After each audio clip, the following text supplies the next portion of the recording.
It's the final segment of Fight News Now Live. That means it's time to welcome in Gabe Morency, who has your best bets of the night for UFC 209.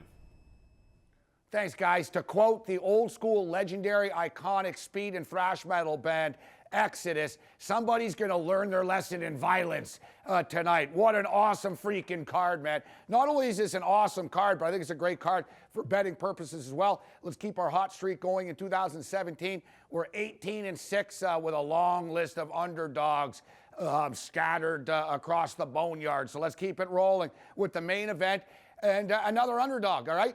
I don't really get this, man. Thompson, Wonderboy, he was a big favorite in the first fight.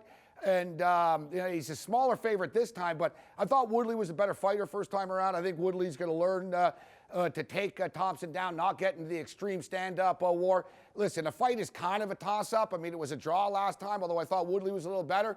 I got to take plus 140, man. Give me Tyron Woodley plus 140. Khabib and Ferguson, man, what a battle. You can make arguments for both fighters. You know, it's the first time in UFC history that we have a championship fight where both fighters are on more than an 8-fight win streak. That's how good this is. Well, unfortunately for Tony Ferguson, his win streak comes to an end. He's a great fighter, but I just think that once you get into Khabib's world, there's no getting out of it. It's like the black hole, man. You just disappear. All right, we got to give you an underdog or two here, right? I just can't trust Rashad Evans laying this type of price, guys, all right? The last time he won a fight, he beat Chael Sonnen in 2013, and Chael tried about as hard in that fight as he did against Tito Ortiz. So I got to take a shot with Kelly. I don't love it. Little sprinkle, plus 185. Alistair Overeem. Listen, it's a heavyweight tilt. Anyone, Hunt can obviously knock him out. But Reem's 4-1 in his last 5 fights. He fights smarter. He's going to be faster. Hunt doesn't want to be here, man. You know, he's just here for the monetary purposes.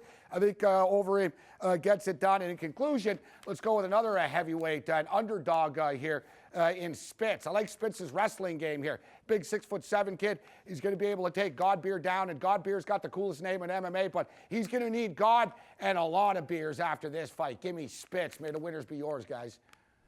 Thank you, as always, Gabe. And now we go to our panel of picks. It's the expanded panel here. And in the main event, Cody, we have some dissension here. Myself and John Ramdeen picking Tyron Woodley to retain the welterweight title. Yourself and Robin Black picking Stephen Thompson, which I think is pretty accurate for that main event because I think it's a toss-up between these two. Very hard fight to call. In the co-feature, we have Khabib Nurmagomedov on everyone's panel here to get the interim championship and defeat Tony Ferguson. We're all in agreement on Rashad Evans over Dan Kelly, as well as Lando Venata, who will be taking on David Tamor. And then in our heavyweight bout, Alistair Overeem is the pick of myself, Cody, and John Ramdeen, while Robin Black is picking Mark Hunt. This is one where I feel there's a lot of these fights, Cody, that you can really look at going either way.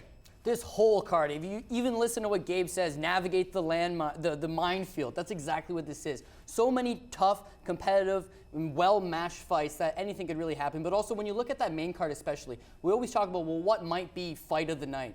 There are so many good fights here, whether it be the Venata versus Tamor fight, whether it be the heavyweights, Hunt versus Overeem, whether it be the main or co-main event. There's going to be a lot of entertaining action. I can't wait. Yeah, as well, we were discussing this, that in the prelims there, kind of, you have to search for some of these fights, but an interesting one is Mirsad Bektic, who's been a featherweight prospect for a while now, taking on Darren Elkins. He's been doing a lot of good work since going to Team Alpha Male. That's going to be a good test for Bektic. I think if he can look impressive in that fight, he's going to gain a lot more notoriety. If he can look good over a veteran like Darren Elkins, it does a lot for him. I look at that fight with Yuri Alcantara versus Luke Sanders as the same position. Alcantara does not lose to guys that don't go on to be a Jimmy Rivera or go on to be a top-notch fighter. And I think in many ways, Luke Sanders, despite being 31 years old, the RFA guy, if you watch Fight Network and you watch the live programming, the live fights we bring you, you know who cool hand Luke Sanders is. And I expect a good showing out of him. So even the undercard is good as well. And it'll be a good night of fights. Your pick for fight of the night? I'm going to have to go with Tamor versus Venata. I think it pretty much sells itself.